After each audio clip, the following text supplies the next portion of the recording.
The Fat Pikachu Leak claims to know what fighter is next for the Fighters Pass. Let's head on into it. Blocked content.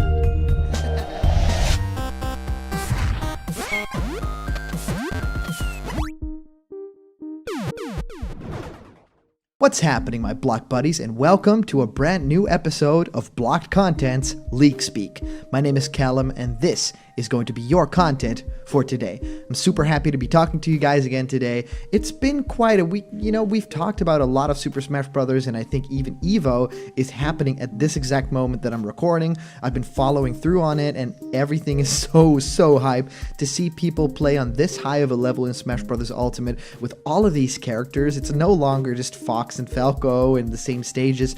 It's the entirety of the Smash fandom, a lot of different characters, and I couldn't be more happy seeing how this scene has evolved and that people are playing Ultimate at this level. It's super cool to see, and of course we've also done our Super Smash Bros. Ultimate live stream just a few days ago when we played together. We even had a battle arena up and all our fans kind of joined in. Even my brother played a match with me, and I've played a lot of Super Smash Bros. Ultimate today, so I'm really in the mood to talk a little bit about certain leaks, certain speculation and rumors that came out this week, and there's one in particular that we call the Fat Pikachu Leak, or it could be like the Pika Puff or Pika Jigglypuff Leak, and I just really want to talk about it because it talks about one specific character that is a little bit controversial in the world of Smash. So for those of you guys who like giveaways, we are giving away 3 Piranha Plant plushies. So remember to like this video, press the thumbs up, that really helps out the channel, subscribe to Blocked Content, hit the bell for notifications, and comment down below why you think you deserve the Plant Boy. You'll be entered in the raffle,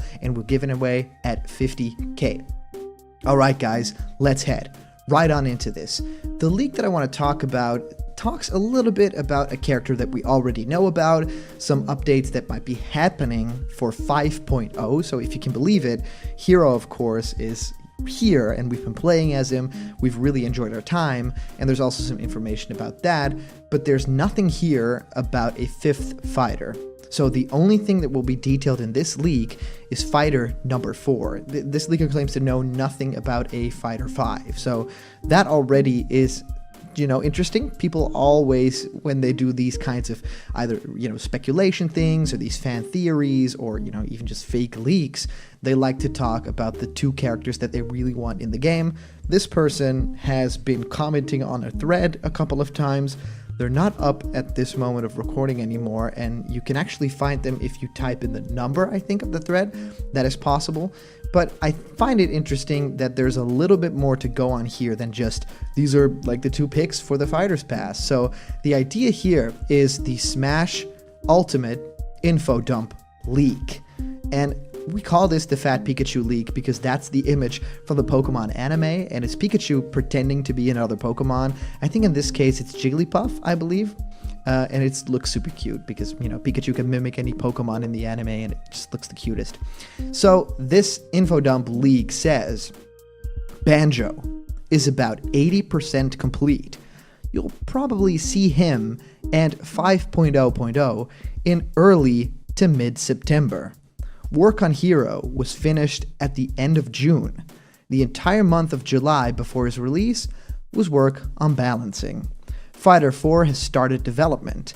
They did a couple of weeks after work on Hero, other than balancing, finished. Fighter 4 is Frisk from Undertale. Leaks will probably start cropping up as soon featuring this information. I'll be in the comments in a little while and I'll respond to questions. Well, I really wanted to talk especially about this part of the leak because there's another image and I'll go through that one too, but here is where the meat really lies, and I really wanted to focus a little bit about picking apart things that I think are believable and other things that I really think that don't work the way that this person might be saying that they work. But of course, everybody who has leaked real information isn't a person that works at Nintendo or a person that works in the office with Sakurai. It's actually someone who basically hears it from an inside source, or it's through like 3 different people and information could get muddied. So it's always someone with connections, but it might not be a direct 1 connection, but it might be a 2 or a 3 connection, right? So here saying Banjo is around 80% complete, I think personally, and this is just my speculation, I think all of the DLC characters are complete. I don't think that there's work being done on them anymore at this point. I think every single one is done, and I think every single one has been done for a little while now. I even think that, especially when I look at Joker and when I look at the hero, I think that those characters would have probably been included in the very first part of the game. I think that they were definitely planned to be part of the main release of Smash Bros. Ultimate, but it's really weird to tell, right? It's impossible to make that guess, but I really feel like there was this idea to add a lot more newcomers. You know, everyone kind of speculated with Ultimate. The final two that we really got were Cannon and Incineroar, and that was a little bit of a flat finale for the whole thing. And then, of course, we got Piranha Plant as like a bonus thing. I feel like they run a pretty tight ship down at Super Smash Bros. Headquarters, and I really believe that it doesn't come down to them starting development on a character and then being like, oh yeah, we're 80% complete, and it comes out like in this part of the year. That's not really how you run a company like that. You can only secure stuff like that if you're close to being finished or being finished. And of course, when we see a Banjo trailer that basically has every single one of his moves, the only real thing that has to be happening there is balancing. So that's what I really wanted to get into. And he says you'll probably see him in 5.0.0 in early to mid-September. Now, this is a really great thing because, you know, we've had Joker April, and then, you know, essentially nothing for the longest time. And then in end of July, we got the hero. So seeing something in September, I think would make sense, but it also feels really early, right? If you want to think about it in these terms, we have Banjo left and 2 other fighters until February of 2020. So that is a little bit of time to bridge, right? So you'll have to think about it in terms of, yeah, we'll probably then get a character in September, then October, November, December, so maybe a character in November, right? And then we have December, January, February. So you'll have to bridge it in some shape or form. But September feels a little bit early, if I'm really being honest. And I think that they could even stretch it out to something like October. Don't necessarily think November, but yeah, there's 2 more characters to go through, and I think that the most sense that it would make is around Christmas time for another character, and then the final character, of course, not in January, but in February, because that's the end point, so that's probably why they chose that. And I think it'll be like the 1st of February or the 2nd, something like just barely making it. That's what I think is going to happen in terms of keeping your audience engaged and also doing it in times that can get the most revenue, right? Of course, people are really looking at games that release around these times, and, you know, with stuff like Doom Eternal and people talking about the Doom Slayer or the Doom guy in Smash Brothers. All that sort of stuff really makes sense, especially when we have the hero now, and with Dragon Quest XI. I mean, I totally get that too. Now, they talk about work on Hero was finished at the end of June. That's something that I could barely believe. I think something like a character release at the end of July being finished at the end of June, that's way too tight of a deadline. But of course, it could definitely like still work that way, but that would be a little bit too tight if it were like a really controlled environment. But I don't really know what kind of ship they sail right there. The entire month of July before his release was work on balancing. Now, I really think that balancing is work on a character, right? They balance the entire game because there's a new player now, and every single move that Hero can do impacts every single move that every other fighter can do and how every single character plays in the game. So it's a really big deal. Like, it takes a lot longer than just 1 month of work to balance. Now, they say Fighter 4 started development. They did a couple of weeks on work after Hero. Okay. And saying that the character is Frisk from Undertale. Okay. Then leaks will probably start cropping up soon featuring this information. Okay. Now, of course, it would probably crop up soon if this was mentioned, but also the idea of Frisk from Undertale is something that I truthfully have a big problem getting behind, just because I think the Undertale game, like the world of Undertale, is incredible, and I think it deserves awards. I think that it's amazing to play. It has a lot of charm, and it's just been a cultural phenomenon, but it doesn't have a main character and moves and a presence, and also I think the staying power to appear in a game like Super Smash Bros. This is not a Ryu from Street Fighter. This is not a Mega Man or a Sonic or a Mario or a Pac-Man. And of course, we do have the occasional Chrom or, other types of characters that aren't necessarily super main characters and have a lot going for them. But I feel like Frisk from Undertale, that character walks and talks to people and is basically a surrogate for the audience, right? It's just your player character. And I like the design even. Like, I like the way that the character looks and the shirt and everything. I just think that if you're going to get a character from Undertale, then it should definitely be one of the crazier, like, NPC characters that, I think a lot of could work during, like, Sans, or a lot of other characters in the game could definitely work, but I don't think Frisk will be the one to make it. He says leaks will probably start cropping up soon, and I'll be in the comments in a little while and I'll respond to questions. Now, I've seen a little bit of these questions being answered, but it's usually shooting things down. Like, do you think Gino's in the game? Well, possibly, but I don't know anything beyond this point. Now, I wanted to talk about the second part of this leak that is actually just called Smash Info Dump Part 2. Smash Info Dump Leak Part 2. Hello, I'm back due to a request to, if I was so confident. It is quite early here, so I may appear tired in my messages. I will answer most questions here. I may skip yours as I cannot say too much, and also don't know everything.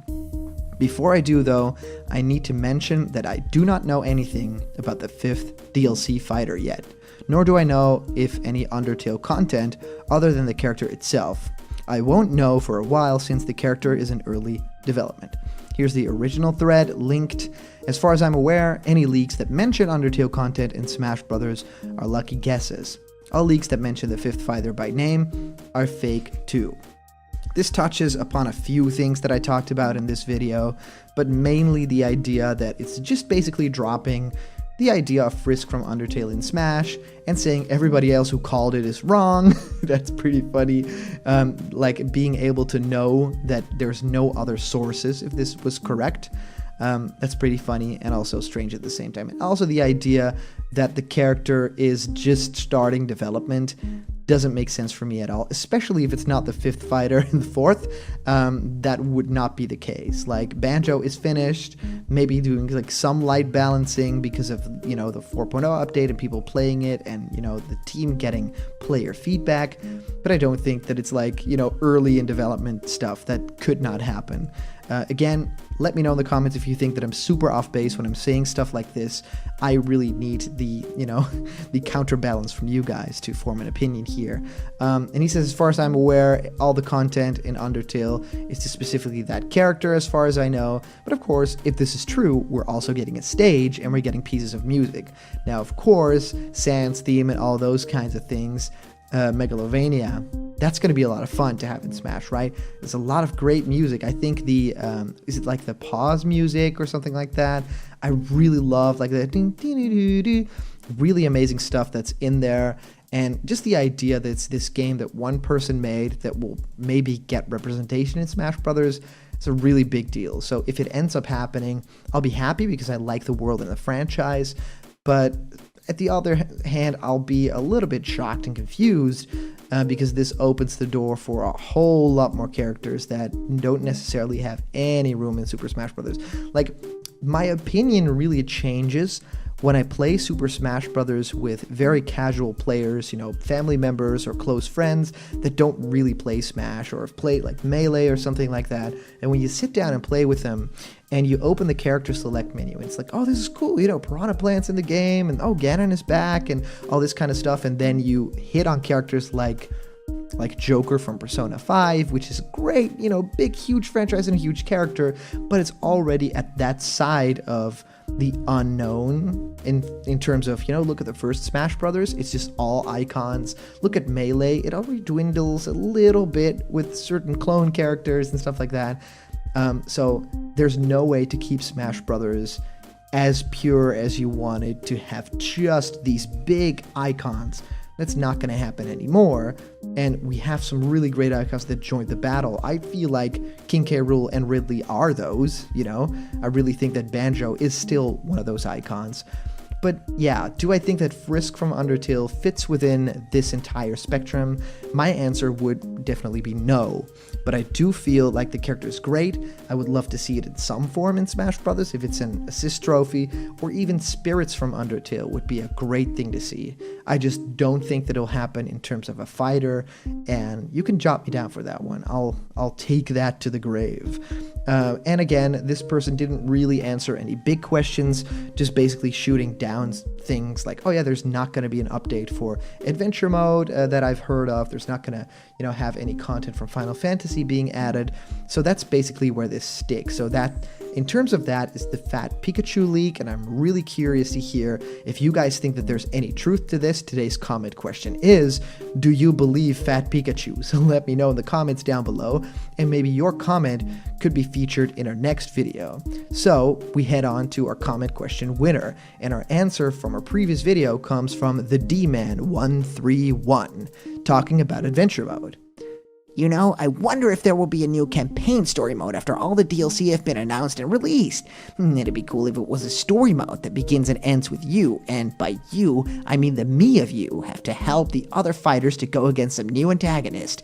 The intro for your me would differ depending on your fighter. Sword, gunner, brawler. Well, the D-Man131, this is actually a really great idea. I have played a few days ago, and yesterday also, a little bit of Super Smash Bros. World of Light. And even though I think that it has really great ideas, and the storyboard is awesome, and some spirit fights are really, really impressive, I do feel like we're very, very long overdue for that Super Smash Bros. Melee-inspired adventure mode with platforming levels and enemies and just things that you can't find in your normal battles. And I think that this idea would be great, something focusing on you, me, and then maybe encountering different fighters from the Smash universe and then having them follow you. So you don't start with something like Kirby, but you start with you. That's a really fun idea, and to have 3 different opening cutscenes for the sword guy, for the gunner guy, for the brawler guy, I think will be great. And maybe you'll even have the 3 of them at the start, so you have like 2 party members at the start already, so it could have some RPG elements that way. The D-Man, that's a really great idea, so thank you so much for your comment, and everybody, thank you so much for sending them in. They're always a ton of fun to read through. I read all of your comments, and I try to like as much as I can, and of course, a huge shout out to our latest Patreon supporters who make blocked content possible. And Tyler, thank you so much for donating, and you are going to get your video idea realized really soon. I'm writing the script for it right now, so everyone, if you want to donate something, go to patreon.com/blockedcontent, because a lot of videos and animations that appear on this channel were requested through Patreon, so there's a bunch of incredible rewards there waiting for you. And remember, if you're not yet a member of the Blocked Content family, there's always room to dine at this table. Just hit that subscribe button, ring the bell for notifications, and all the news and the fun that you care about will be delivered daily to you. And of course, I'll try to do a lot more live streams. You guys seem to really love that. And of course, it doesn't have the huge audience that our normal videos do, but it gives me a chance to talk with you guys, to play Smash matches against you guys, and to really get a feel of what the fans really want out of the channel. And I super support that, and I just really want to do more of it. So I'll try and do a lot more live streams, maybe once a week even. So thank you guys so much for watching, and I'll see you around the corner where there's always more Fat Pikachu and blocked content. See ya.